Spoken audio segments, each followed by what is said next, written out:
Hi, I'm Danny Butler. I've got no bike, and this is TrialTube.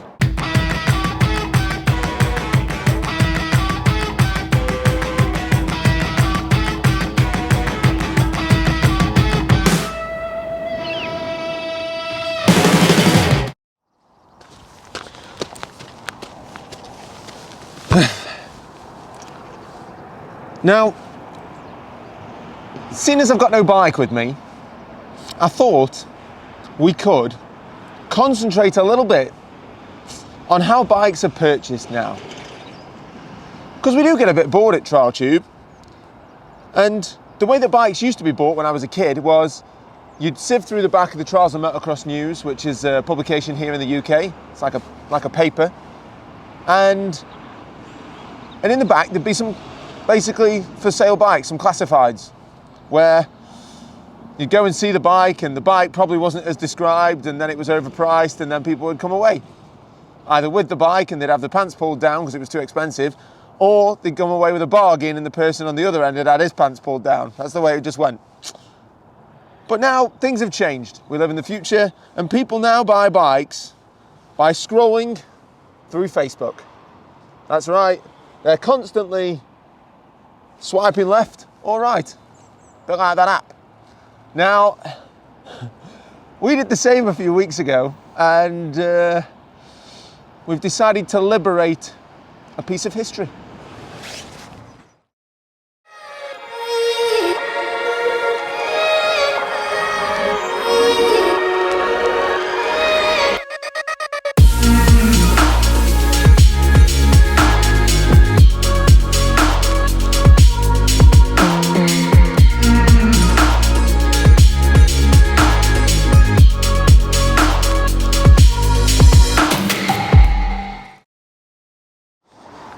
So, there's always been a certain bike that I always wanted on the channel, but we haven't been able to get a hold of one. A, that was clean enough. Two, that was clean enough. And C, that I actually wanted to get a hold of. So instead, what we did was, thanks to a good friend of the channel, Ben Butterworth, how's it going on? Titanium. We were able to acquire something that came into the country by accident. Ben got his hands on this bike by it being in the back of a container with a bunch of other bikes. Now, for the uneducated, people are going to start saying it's just a Montesa 315 Kota. No. But this one isn't. This is an RTL. A genuine, from Japan, RTL. Even has a frame plate that says RTL, not Montesa Kota. This is the real deal, kids. And I know she looks tatty, but she won't when we're finished with it. And today on the channel, I'm going to show you just how quality these bikes are, because I'm going to ride this and review it in its current state. Warts and all. Now, I thought it might be a very good idea, shall we say, to just run through a few of the problems that we've already encountered with this bike. For a start, we think this is a 1999 model bike, which it will be when it's done anyway. And like I said, you can see on the frame plate that I just got a nice shot of that this is actually an RTL. It's not a Kota 315 dressed up as an RTL. It is an RTL, which Takehisa Fujinami debuted in 1996, I believe, when he was back wearing his yellow gear, when FUJIGAS first arrived on the scene, and we all everybody wanted Fuji's bike. I know Doug's bike and Marc's bike and all these other riders had nice factory HRC bikes, but Fuji's was the only one that actually said Honda down the frame. And regardless of whether it was built in Spain or anything like that, in all fairness, that was the bike we all wanted, because it said RTL on it and it didn't say Kota 315R. Sorry, Montesa.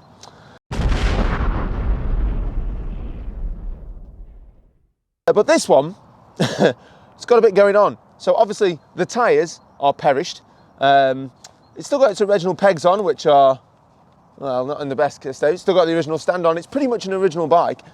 Apart from It's got this weird Tom's exhaust. I've been told that this is a thing in Japan, these Tom's products, which is fixed ever so well. They've cut the mudguard down, and the bike was previously owned by a guy called Maruyama, which I did some research to try and find the rider, but then I actually found out that Maruyama is like Smith in Japanese, so that was a fail. I even contacted a few people and said, is this your bike? And they wrote back saying, you know, I like the channel, but it's not my bike, and did you know that Maruyama is basically Japanese for Smith? No. Apart from that, obviously all the nuts and bolts are completely out the window. Believe it or not, obviously it's on showers, and the back shop feels great.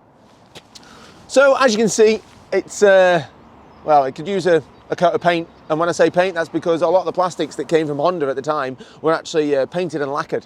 So yeah, it needs that sorting out. We've been trying to get a hold of some of the original stickers, plastics, all the dress parts for the bike. Obviously, there's no dents in the front pipe and things like that. It's in pretty good nick, and it runs quite well. The forks could need a service. Talking about suspension servicing, thanks Ben Wyatt, because in the last week, he's really helped us out here at TrialTube and sorted out the rear shocker on the Dream build. But we'll go into that a little bit in another episode. So cheers, Ben. But today, I am going to ride this bike and tell you how it feels 23 years later after it hit the market. I mean, it's either going to be Honda are amazing, or 23 years later, oh my God, let's put it in a skip. Okay. Let's party. You know, I normally do this slick shot of me starting the bike and looking all cool and pulling the kickstart out and all that, but I've just realised, not checked if there's any fuel in it, and I'm hoping that the fuel isn't 23 years old as well. So this could be interesting right there. Oh, I can see some. Now this bike has come from Ben Butterworth, and I know Ben likes riding around an old bike, but I'm not entirely sure he's been riding this one about. It's got more dust on than it has anything else. So, yeah. Oh, by the way, I don't know if you can see this in this shot, but they've cut down the mudguard in Japan. Is that a thing? If any of my Japanese viewers want to tell me why they're cutting down mudguards, is it so that when you do flip a bike, it's got less chance of snapping off, or there's less mudguard to snap? I just don't really think you get very good value for money. No. Even the choke's battered. Right, here we go. Is the fuel on? Where's the fuel tap? No. Cool moment of starting bike now.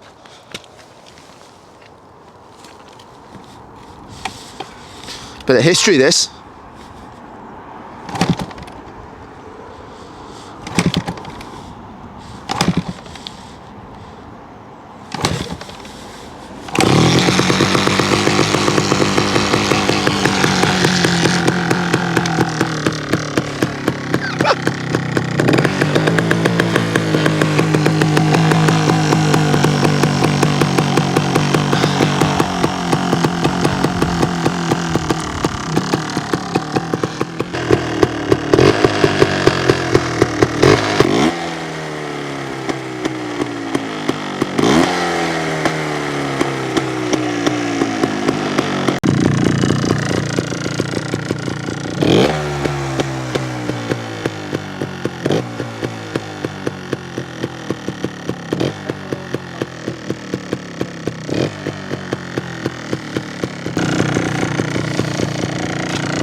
So, let's see if the clutch still engages.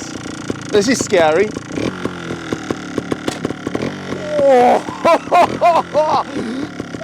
Hey, the gearbox didn't feel amazing, but the clutch is pretty good.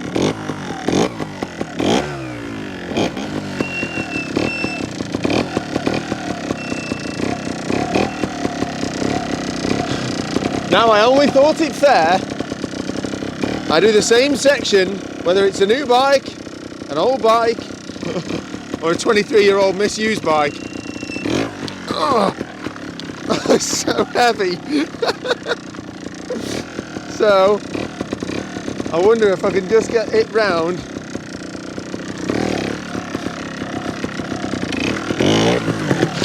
Oh wow,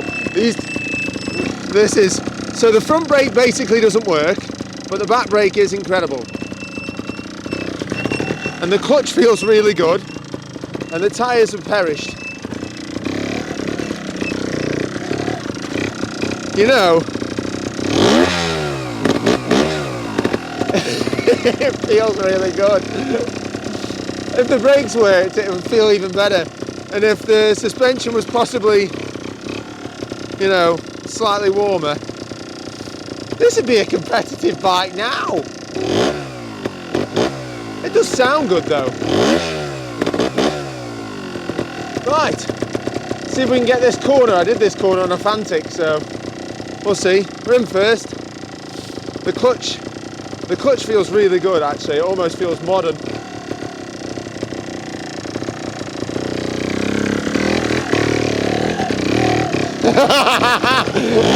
What a bike!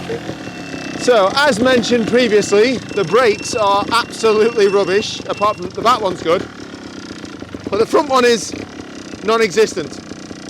I don't even know why I'm using it. But apart from that, the bike's so planted, it feels amazing, it balances really well. I can see why these very quickly became one of the most popular bikes to ride.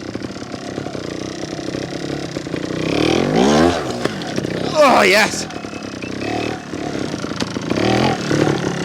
So, quick downsides. The clearance on the 315 RTL style bike is not the best.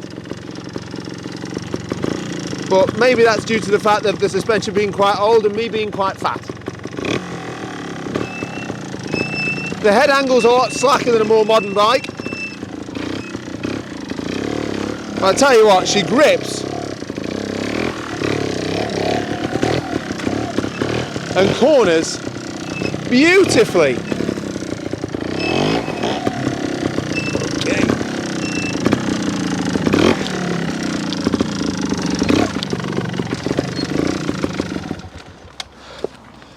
You know what? I think we make this harder because this bike rides really well considering all the nuts and bolts are hanging out of it. I have got no front brake, I know I mentioned that previously. Front suspension, really slow, really needs servicing. 23 years old, probably stood for a long time. Back shock, amazing. Linkage, super tight, feels great. Tyres, obviously, they don't work. The front one's perished and I think it's got about 400 PSI in. And the back one's okay-ish, but again, perished. I can see the lines between the grips where the grip looks like it might just pop off any second. It's still on the original Honda plastic grips that you get that are, they've got like a lock-on area at the edges, but these are the grips that used to come on the standard bike. Also, the clutches had a mod. Obviously, it's broken previously, and in Japan, they don't like to buy new parts. They just like to engineer a new one. Obviously, it's missing a front headlight or board. Back in the factory Honda days, they used to have like a hexagonal headlight. So we are going to try and find one of those, although they are a bit lesser spotted. But you know what? If we buy a headlight, it'll cover up the fact that it says RTL 250 RF. There's a lot going on with this bike, and I think it has had quite a life. It does feel very smooth. It pulls it fantastically, as you saw around the corner there. I mean, I'm grinning from ear to ear because I've never rode one before, and the first one I've rode is, shall we say, tired. I haven't exactly jumped on an old factory spec replica. Yeah. It's still really good. Yeah, we're going to try a harder section because you know what? I think the bike can do it anyway.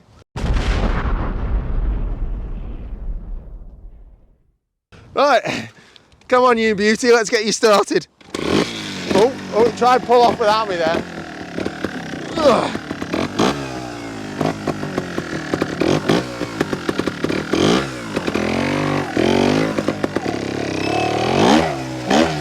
Over that first rock, keeping the weight on the back because, well, the tyre's crap. Rocking off this step here, nice and gentle, down to the sump plate, which isn't bent, so I'm trying not to bend it anymore. down the drop there, nice and gently touching each rock, getting it turned round. Bit of effort, and I think I'm in the right place. So I can't tell you how well balanced these bikes are. It's almost like standing on my Vertigo. And so if the bars were slightly tipped further forward for me, because I'm a very tall person, then although they feel a little heavy, it would ride, like, I dare to say, almost as well as a 301RR. But sounds like this.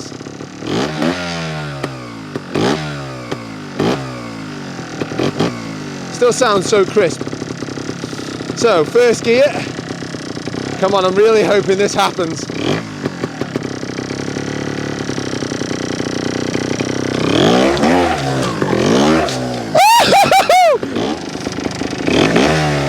That was first gear.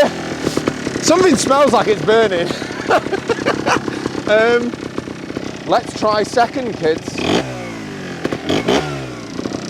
So, second gear. Oh, so low on the standover.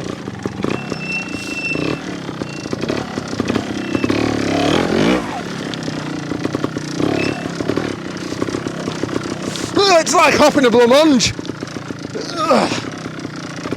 Actually, the forks are getting better. Obviously, the more they warm up. That's just science, kids. Come on, second gear. Tell you what, the back brake pedal's in an amazing place and feels really positive. I mean, actually, I think it's bent. No. Oh, it sounds like the 90s. Everybody watching who's under 20s like, what the hell's the 90s?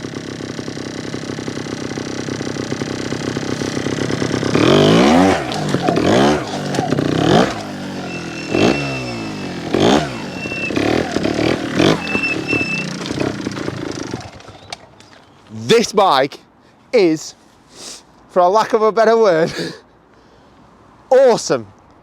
This bike is awesome. I am selling my modern bike and I am buying one of these. 23 years old with a perished rear tyre. And if you're privy to the weather here in the UK over the last 4 or 5 days, it's basically, listen to me, I'm absolutely shattered. It's like hopping a tank. Yeah, the weather's been rubbish and the ground is really wet. The rocks are really wet. There's a lot of moss on these as well. All these excuses only boil down to the conclusion of how much I like this bike. I don't even think we should restore it. I think we should just leave it in its rotted form. The rat bike. It's amazing. I can't believe how good it is. Look at that. All the clutch issues gone away and the gearbox now feels better. Obviously it's never been run before, but whatever oil's in there doing its job, and it purrs like a kitten.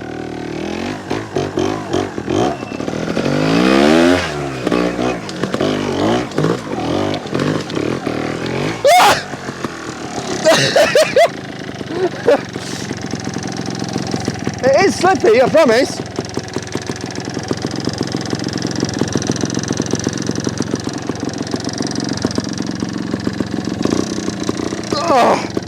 Oh, it's like moving a tank. Oh.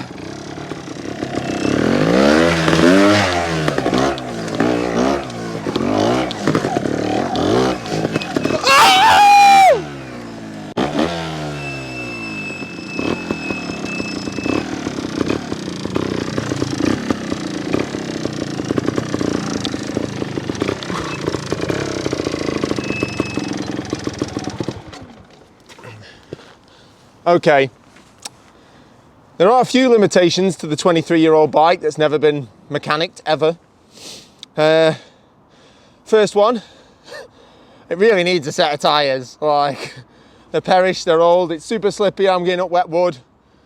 There's loads of excuses there, but yeah, like, I feel like it's just, it'll grip maybe if I just keep my ass over the rear axle.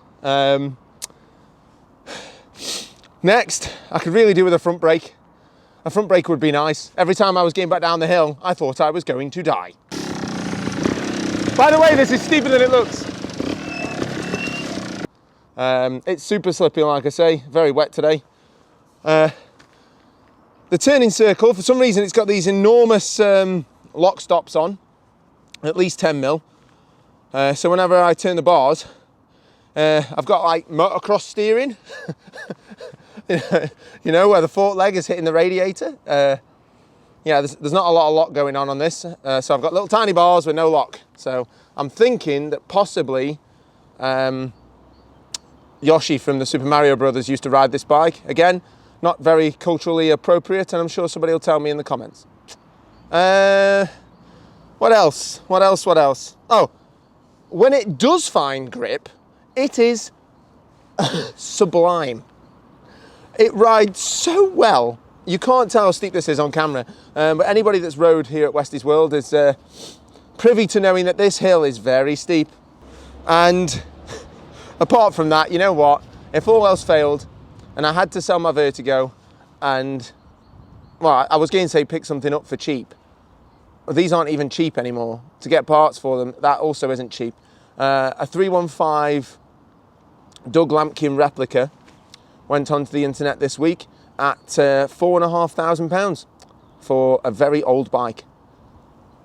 But I tell you what, whoever actually buys that bike will end up buying a bike that is super competitive.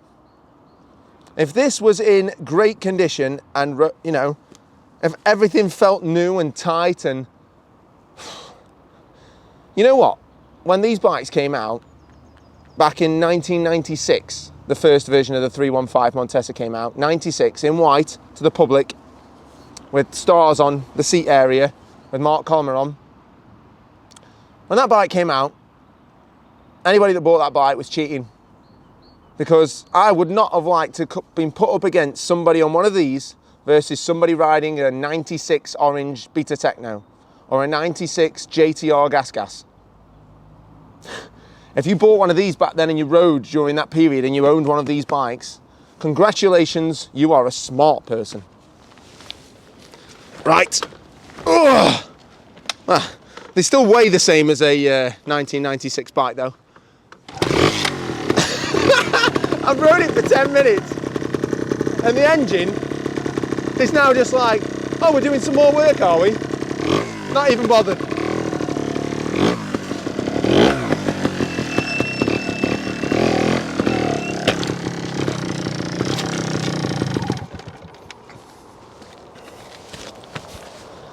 That there is a fantastic machine. I don't even want anybody to be disillusioned to think that although it looks a bit ratty, a bit tatty, and parts are hanging off, and bits of the radiator are held together with zip ties. You see that there? That is quality, Honda quality. 23 years later, still rides that well.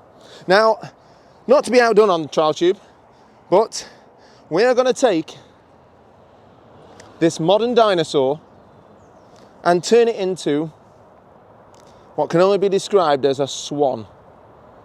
This bad boy, as an RTL, is going to become a factory FUJIGAS replica. That's right, we have already been able to acquire certain parts that when you watch the next episode about this bike, you will gasp in shock horror and think, how on earth did they get those parts? Because we've already got some, I know what they are, and even I'm in shock. But in the meantime, if you do find a 315 for sale, or even better, a lesser spotted Japanese import RTL, buy them now, buy them all! And then knock them down in price and sell them to me. Hi, kids. Here's an important message from your Uncle Bill. Don't buy drugs. Before we finish this episode, quick shout out to whoever wants to help us here at the channel to rebuild the wheels, because that's something we can't do ourselves and we need a little bit of support in getting this bike together. So if you'd like to support this project, then it's only really the wheel build that we can't do. Everything else we can. But give us a shout, because we really want it to be beautiful. Am I beautiful? No.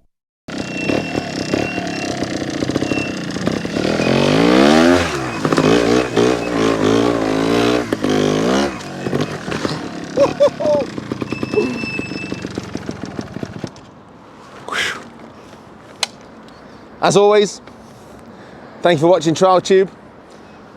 Don't forget to like, share and subscribe. It means a lot to us that you guys keep following the channel. We keep growing really quickly, and it's really humbling, and I really appreciate the support, because these videos take such a long time to make. Obviously I try and put one out now every 2 weeks, but sometimes it's not easy. Right, enough of the sob story. Very soon we will be doing the TrialTube merch. You can see I'm wearing a little bit today, and loads of people have been asking me about it. It is coming. It'll be on the TrialTube website. But until next time, I might actually just stay here and run this bike out of fuel, because I know it's not good. I know it's not good for it, but it's just so much fun. Right, here we go.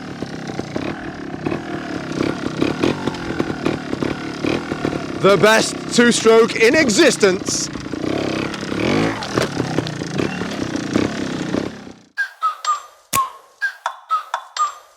Like, ride with me if you ride